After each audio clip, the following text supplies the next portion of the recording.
Salut tout le monde, j'espère que ça va bien. Je suis plus habituée en live et là, je m'enregistre, donc je ne sais pas ce que ça va donner.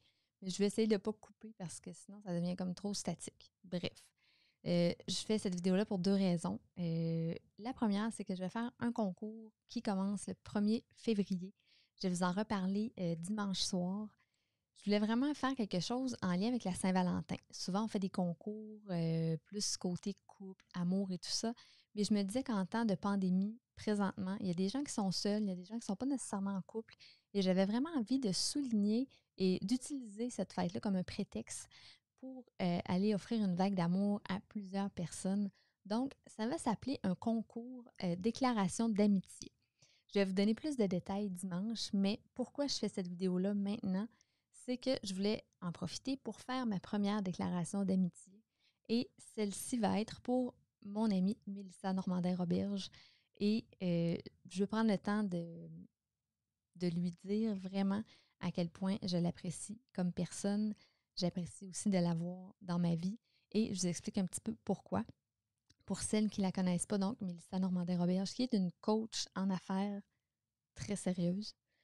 Si vous ne la connaissez pas, vous irez voir sa page Mélissa Normandin-Roberge où vous pouvez aller joindre son groupe Faites briller votre potentiel si vous avez envie de vraiment changer votre vie. Parce que c'est ce qu'elle a fait pour moi. Elle a vraiment changé ma vie du tout au tout. Pas que ma vie était pas captivante. J'avais quand même une belle vie. J'ai des enfants que j'en avais déjà à l'époque. Mais c'est elle vraiment qui m'a poussée à être la meilleure version de moi-même. La meilleure pour moi, du moins. J'étais quand même assez renfermée et si vous écoutez mes premiers vidéos en direct, vous allez comprendre, j'étais très, très gênée. J'osais pas vraiment être moi-même. J'avais toujours peur de ce que les autres allaient dire.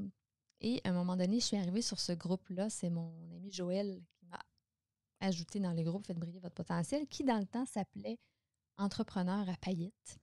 Et à ce moment-là, j'ai vu cette espèce de mannequin comme photo de profil et je me disais, franchement, elle prend une photo de mannequin pour son groupe, c'est quoi le rapport? Et là, j'ai compris par la suite que c'était elle, finalement, sur la photo.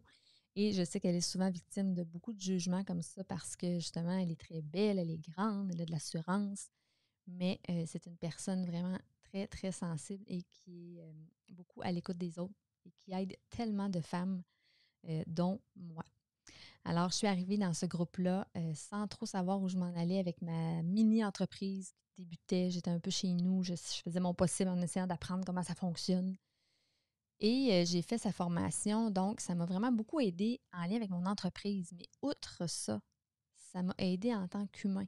Parce qu'au début de ce groupe-là, quand j'ai appris à connaître cette personne-là, j'ai vu une vidéo dans les premières semaines où elle était à l'épicerie avec son amie. Elle était assise dans le panier d'épicerie, puis là, il la promenait pour montrer un peu comment on se sent face au regard des autres. Et je me disais, oh my God, elle est donc bien hot, elle. Jamais j'oserais faire ça, aller me placer dans un panier d'épicerie. Qu'est-ce que les autres vont dire? Mais en même temps, en dedans de moi, je me disais, est-ce que c'est quelque chose que je ferais, cette folie-là? C'est tellement quelque chose que j'ai à l'intérieur de moi, mais que je n'ose pas faire ou mettre de l'avant. Et plus ça avançait, plus je la voyais faire des trucs que je me disais, oh my God, mais ça n'a pas de bon sens faire ça. Et toujours à l'intérieur, je me disais, mais j'aimerais donc ça, avoir ce guts-là. Donc, plus ça allait et plus j'avais envie d'expérimenter ça. Et j'essayais par des petits trucs, par des lives. J'essayais toujours d'ajouter quelque chose de plus. Je sortais beaucoup de ma zone de confort. Et un jour, j'ai ces 3-4 filles-là qui m'écrivent pour me dire OK, ça va. Pour me dire, écoute, on s'en va en voyage, c'est une croisière parce qu'on veut faire plein d'arrêts pour aller prendre plein de photos partout pour nos entreprises et quelqu'un s'est désisté, donc ça te tente-tu de venir? Et là, je dis toujours à la blague aux filles que j'ai été le bouche-trou, mais que c'est de façon très positive pour moi. Donc, moi, toute insécure, qui a peur de l'avion, qui a peur presque de son ombre, je dis, let's go, j'y vais. C'est une chance pour moi, faut que je le fasse. Donc, je suis partie avec, sans trop savoir, toutes mes kits de linge et sans trop savoir dans quoi j'allais m'embarquer avec ces filles-là. Combien j'ai vécu de sorties de zone de confort pendant tout ce voyage-là, je ne les compte plus. mais ça a littéralement changé ma vie parce que en plus d'avoir gagné des amis, j'ai côtoyé des femmes extraordinaires qui, justement, se donnent le droit d'être elles-mêmes et ça m'a tellement amenée ailleurs. Oui, j'ai trouvé ça difficile pendant le voyage, puis tu sais, même peut-être que les filles ne le savent même pas, j'ai appelé mon chum à un moment donné, puis j'ai dit, là, j'en peux plus, il faut que je parte.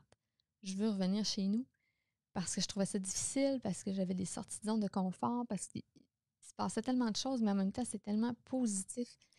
Ça m'a tellement apporté, ça reste un des plus beaux voyages de ma vie et ça m'a amené à être autonome parce que j'avais peur d'être toute seule, j'avais peur de voyager, j'avais peur de l'avion, j'avais beaucoup, beaucoup d'anxiété et ça m'a vraiment beaucoup, beaucoup aidée. Donc, c'est vraiment tranquillement que j'ai réussi à devenir moi-même, mais en gros, c'est beaucoup à cause de Mélissa. Donc, aujourd'hui, je voulais vraiment la remercier et ma première déclaration d'amitié est pour toi, Mélissa Normandin-Roberge. C'est un peu comme une déclaration d'amour, mais qu'on fait à des amis. Donc, j'en ferai d'autres dans les prochains jours, étant donné que le concours sera lancé bientôt. Mais en plus, Mélissa est en lancement présentement et je trouvais que c'était le meilleur moment pour lui faire cette déclaration-là parce que vraiment, tu as changé ma vie. Et je suis toujours émotive, tout le monde le sait. Mais c'est vrai, je ne serais pas où je suis aujourd'hui. Alors, voilà.